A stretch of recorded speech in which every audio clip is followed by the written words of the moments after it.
guys, this is Jima, and I am the president and founder of CUSP Consulting, change using strategic planning. And I'm Jasmine, the owner of the Grant Career Network, and I also am a senior consultant as well. I've been doing that for about 7 months. Prior to that, I was a grant manager, so I write your grants, I write your resumes, just your all around go to girl for business and career development.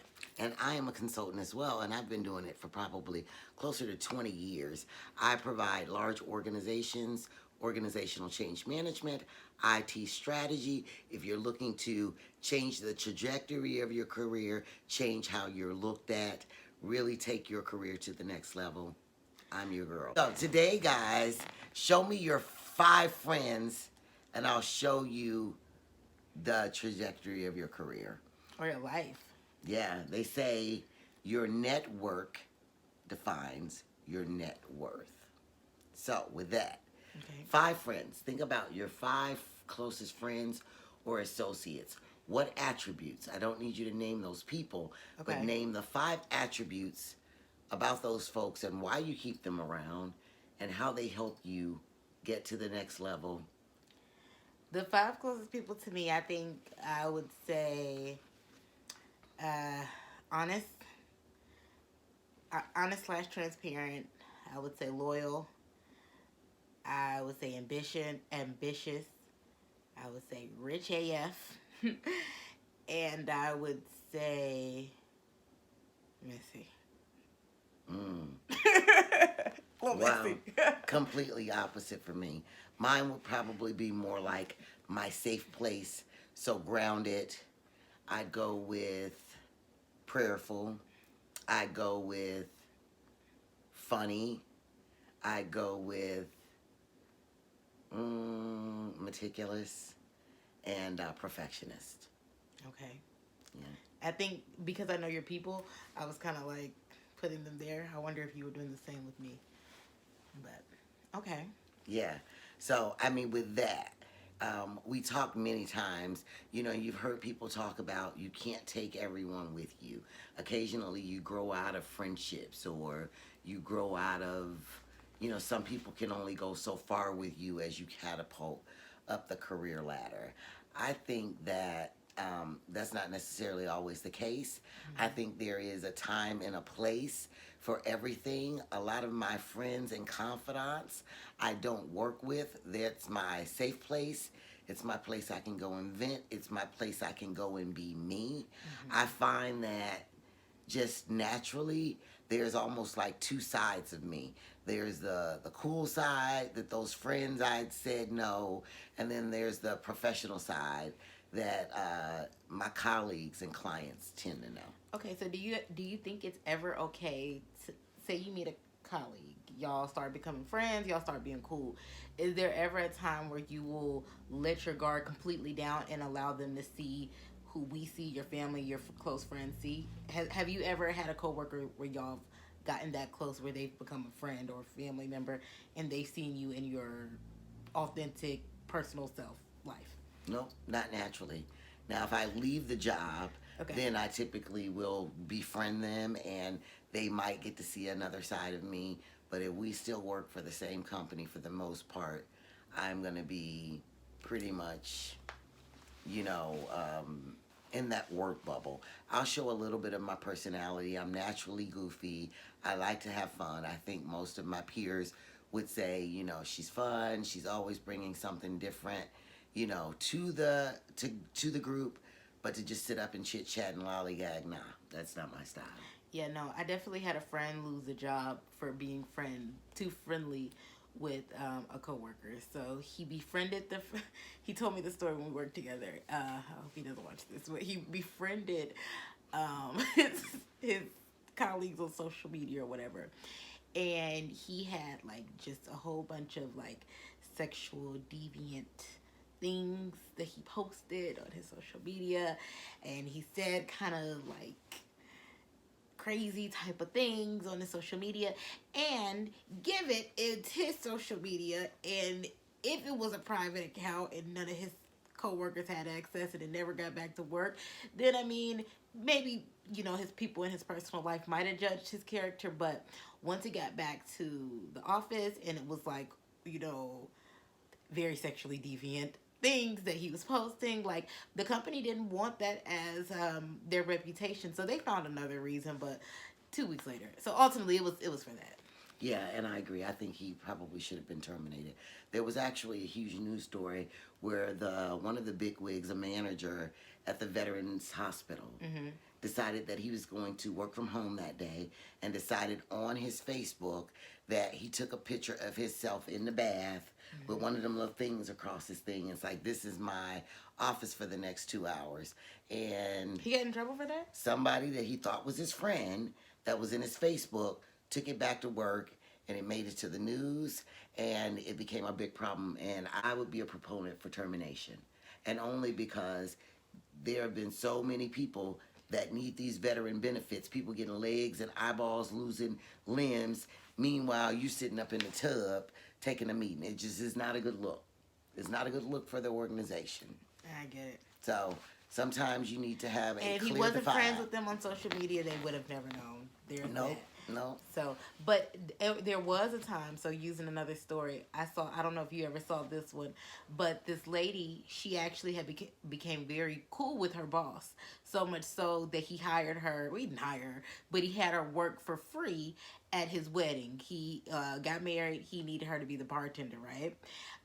White lady, white man, and you'll understand why I say that once I get to the end of the story. So, anywho, she tweeted or she posted on social media a clip from the wedding and was like, "I am my boss's personal slave today." And it or personal, yeah, it was, "I'm my boss's personal slave today." And he posted pictures from the wedding. Of course, the boss, he had no problem with it. They're clearly friends. She was the bartender. He knew it was a joke. However, someone else in the company saw that she was bartending for her. Uh, he was a higher up. So not only was she bartending for a higher up, but then she was like that dynamic where you can jokingly say that you're a slave for your boss. Long story short, she lost her job and it ended up all over TV. So very much be careful with Fraternizing. yeah, because sometimes it won't even be the person you're fraternizing with, but someone who just sees it a ongoing looker. What is that word? Not an ongoing looker, but someone looking on that has nothing to do with it can still tell, and that's Yeah, still enough. yeah.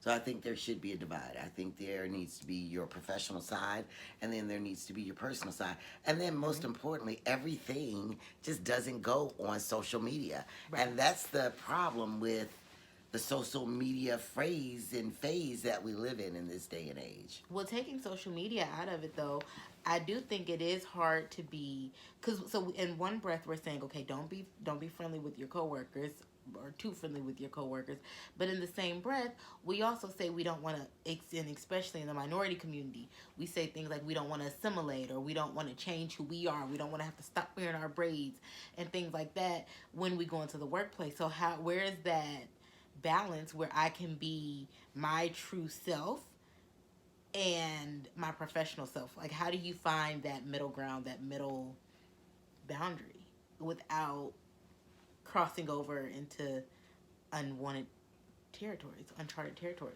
I mean, but the way that you wear your hair and what you do on your social media should never be brought into your day to day work. You're being paid to do a job, Mm-hmm. 8 hours, 9 hours a day, go in, do that job, Mm-hmm. try and stay within the realms of that job. And when you take your lunch break or when you go home, then let your hair down, pull your braids up. I don't know, peel your wig back. Well, hypothetically speaking, say your dream, your ultimate goal was to be a hairstylist. So you have different color hair, red hair, pink hair, yellow hair, right? And you like to express yourself through your hair color. That is who you are. But in the office, that might not necessarily be appropriate. And sometimes, like some companies will say, like if it's not a natural color, it's unacceptable. So then there is, I feel like, a bit of a changing who you are because Yes, you've got to acclimate. You've got to acclimate. I mean, Mm-hmm. how many times have you heard that millionaires went into the bank with a hoodie on and a scully and looked like they were going to rob the place, Mm-hmm. but they had enough money to buy the place, Right. but they were discriminated against? I mean, I'm not saying that you've got to fake the funk or be somebody that you're not, but if you want, I've always said, and I've given you this advice as well, dress for the job you want, not for the job that you have. Right? So I just think there's a time and a place. And I'm not saying you can't be creative and express yourself and wear your colors. I am one who always wears colors. I'm not the girl that wears black and gray all the time. So I express myself, but I still stay within the realm, the professional realm of why I'm there. I Right. don't lose sight of that. I'm not at work trying to make friends. Fair enough. Yeah. So, we're going to play a little game with you, and every week we're going to do this. We're so glad that you decided to join us today. My daughter and I have actually partnered with our organizations, her particularly focused on helping people to navigate the workspace, doing resumes, filling out grants, helping you get your business plan going. Me really helping, the more mature professional navigate their career if you're going through a huge change that requires a very strategic plan. I can work with you. But we want to be able to just chop it up with you, let our hair down, I think and that, mix a little bit of business and pleasure. so I think that in layman's term, you can understand what I do. But before we play the game, I want you to give them an example of a strategic plan that you would make. Like, so what does that look like? Give an example of what that looks like. An example of what that would look like. On a basic level, you're getting ready to buy a house. You bought a house, right? Mm-hmm. And you called me probably many times as you went through the process of that house. There's a very strategic It plan. was like she was my spouse and I was fighting with her, actually. Right, but I helped her. And she got like the lowest interest rate possible, but it was very strategic. It wasn't just something like, oh, I'm gonna buy a house tomorrow, but we really started the plan early. We added you to certain credit cards. We got your credit score to a certain place. Like it was very strategic. If I were working for a large organization and they were implementing a new system, I don't know, let's just say a PeopleSoft system or a CRM system, I would go in and make sure that the people side understood and adopted to that change. So my goal would be to come in and put together a change plan and a strategy. How many people? How are they going to be impacted? How are we going to make sure that they understand and take them along the change journey so that it is not shocking for them? Because adult learners are worse than kids. Oh, yeah. Kids are so palatable and bounce back. Yeah. Adults are pretty, kind of stuck in their zone. So you have to find a way to involve adults along a change journey, and that's kind of what I do. I hope that explained it. So, it's funny you said that. They say children's brain are more, and I don't want to screw this word up, but I want to say the word is permeable, where basically children's brain, when they hear new things, learn new things, they absorb it, they hold on to it. The older you get, the less your brain even wants to accept new knowledge. It gets to a point, it's really like you cannot teach an old dog new tricks. Your brain is like, I'm good. I've exceeded my knowledge for the day. So, all right. A prime example of that would be the iPhone. iPhone loves to come out with these new iOS updates. I have two phones. One's updated, the other one is not. I'm so mad at the phone that's updated. I don't know why. Apple, they didn't call me, they didn't consult with me, why they would take and put everything up at the top. And it just is just, maybe I'm getting old, but it drives me crazy. They just took and messed up everything. They did. But And that's only an the young example. people understand it. Like, I have to call my little cousins. Like, how do I get to FaceTime? Back to FaceTime when I want FaceTime and I click out. It's been the hardest thing to remember. But okay, let's get to the game. Okay, good stuff. So we're going to do a game. We're going to do this game with you every week. She and I are doing it together, but we're challenging you to do it too. So when we're throwing these questions out, we'd love to hear from you. Where do you fall, right? Today, the 5 questions are going to be around what, Jasmine? I think today's 5 questions should be around dating in the workplace. Dating in the workplace. Very, very, very good topic. Okay. All right, and so we'll start you with the first question. Okay. What are your thoughts on dating in the workplace? Well, so typically I would say no to dating in the workplace only because I am professional. However, in my personal life and especially with men, I can be a little bit of a drama queen and a spoiled brat. So I don't believe in taking your emotions into the workplace, and I would directly be taking my emotions into the workplace. So I really would actually probably stay clear from dating in the workplace. However, recently one of my coworkers has been trying to date me, and he's a really really great catch. And I think I'm gonna bend my rule this one time, only because now that I'm a consultant, so the way it works is I'm on an engagement completely separate from him. We never have to see each other. We never work with each other. He literally found me and just started communicating with me, and so because we'll never have to bump heads, we don't work in the office. I'm gonna bend my rule this one time. But yeah, if I were still going into an office, like being on the same team with people, things like that, absolutely not. What about you? I mean, I think it's inevitable that you may meet somebody that you jive with in the workplace, Right. particularly the opposite sex. If we're honest, we spend more time at work than we do anywhere else. So now, as a leader and having subordinates, and folks that work for me and under me, I think that there is, safe playground. I don't think you should date someone that works in the same group with you. If you started dating someone that worked in your same unit, somebody probably shouldn't work in that unit anymore.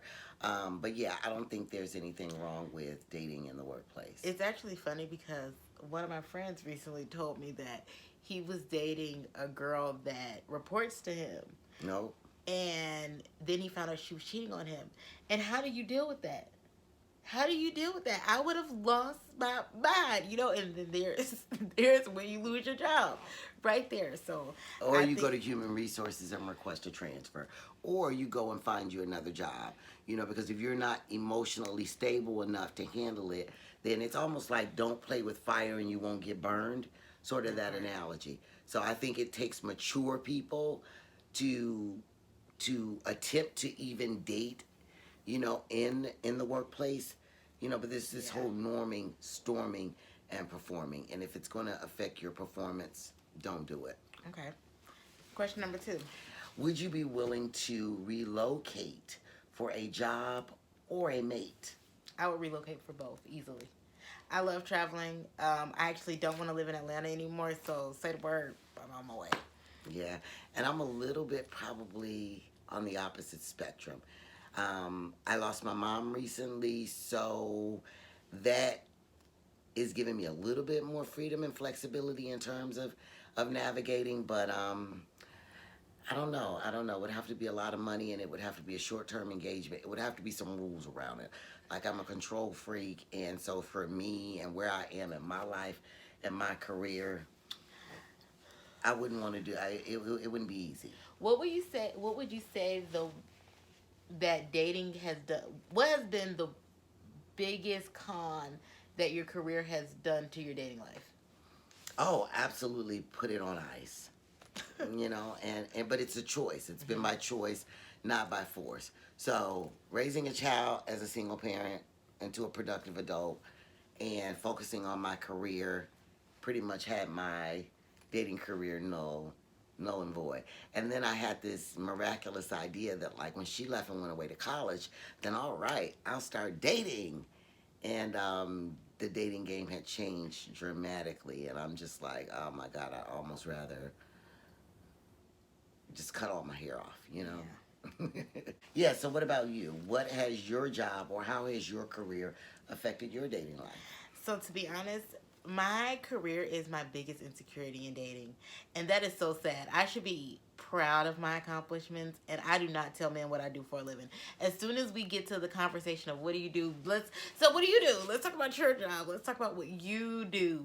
Um, so I've been watching TikTok, right, and I've been seeing these videos like high value men like this and low value women are this, and apparently being a woman in your career that prioritize your career over a relationship makes you very much low value, right? So I feel like it has actually ruined my relationship. It makes me feel very insecure. I feel like it will end up with someone, if I settle with someone who might not be as financially savvy as me, because it seems like men who are accomplished see women that are go getting as their competitors and not their equal, which it should be like, oh, you got a bag, I got a bag, let's make, let's do this together.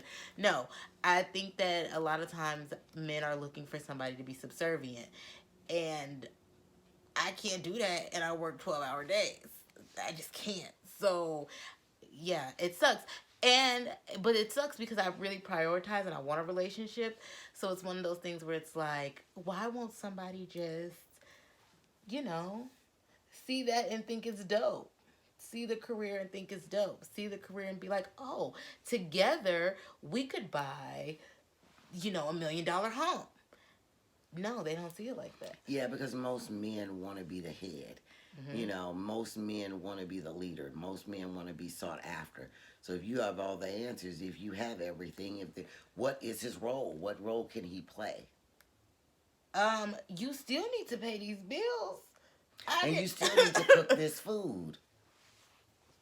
Right? If you want to have that traditional kind of relationship, Right. right? It has to be an even give and take. So if you want him to pay the bills, then you're going to have to get in the kitchen and cook the food. But then where does that come into my career? Where's the balance? Because that just says that I have to go in, work hard, help pay bills or not. I still have my job though that I'm not letting go of. So And you have all these niceties that you like. You like to change your hair every other week. Right. You like to get your nails done. You like to go to the spa. You spend money. Right. So you need to make some money and contribute to those things to where you're not a burden to the man.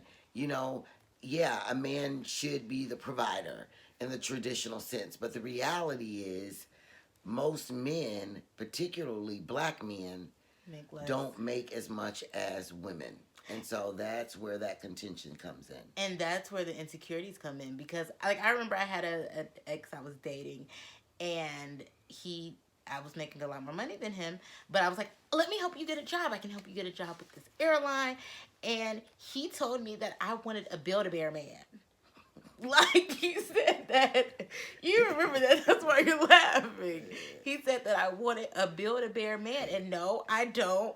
I want somebody who, it doesn't matter who makes, I feel like, the most money, but it seems like it matters more to them than it does to the women. I don't think the women care. A lot of women that I know who are doing well financially, it doesn't seem like they care that the men make less than them.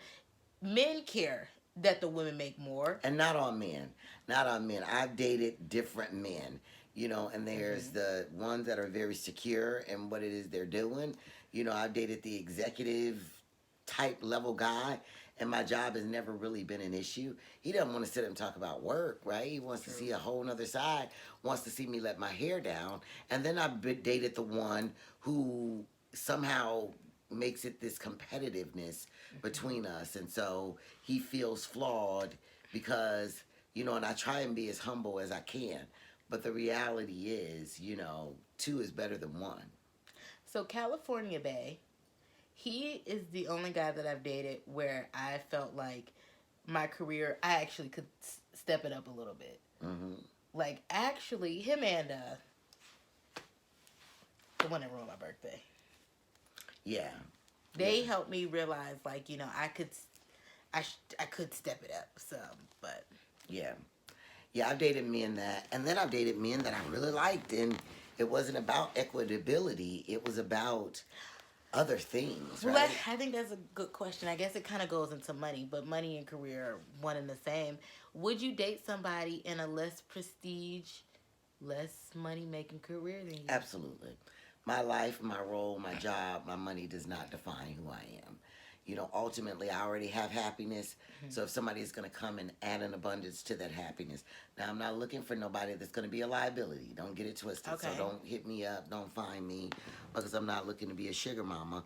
But, yeah, I would date someone in a less esteemed role. Particularly, I'll give you an example.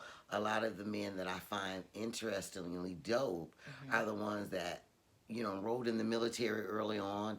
They're in their late 40s, early 50s. They've retired from the military. And then they might be doing something else on the side, just to get out the house. They might be driving the FedEx truck, or they might be, driving a truck, have their own trucking company, something that's not as, poshy, if you will, as the role that I have. And yeah, I would definitely talk to them. Okay. What about you? Mm. Um. And that's why you have the insecurities. Well, okay. Hear me out. Ideally, I want a spouse that makes more money than me. Ideally, I want someone who I look at them financially and I'm inspired. Like, ideally, right? However, I do realize I could necessarily I might make more money than them in a salary, but you got to be able to teach me something. Like, you got to be a better saver than I am. You got to be into stocks, crypto, something, or no. Yeah, and I think that's fair. To each his own. Everybody has their preferences, and hers isn't wrong, and mine isn't right. And we're very interested in knowing what yours are. So leave us some comments below. We'd also like to hear what future topics you'd like to hear us talk about. Thank you guys so much for watching. We really enjoyed having you. We're going to actually do this every Sunday. And so we highly urge you, put in topics that you'd like to hear us talk about. Tell us about you. So as we challenged each other today, we'd love to hear, in the comments, your answers to some of the questions. I think we should give them a homework assignment. All right, so after every segment, we're going to come up with a homework assignment for you guys, and you need to do them, okay? And so this week, the homework assignment is 5, just to really jot down 5 with yourself, come up with 5 strategic objectives that you have for your career. 5 things that you think is going to either take your career to the next level, or 5 things that you'd like to do to change the trajectory of your career. Give them an example. 5 things that you want to do. It could be breaking into IT. It could be making more money. It could be taking more vacation. It could be Communicating better. being a better That's one of communicator. mine. You know what I mean? So it runs it's a broad spectrum. It could be dressing more professionally. It could be being more authentic. It could be comfortable wearing your natural hair. Taking more risks. Those are examples. So we look forward to seeing those homework assignments complete next week. And we'll see you next Sunday. Same time, same place. Holler.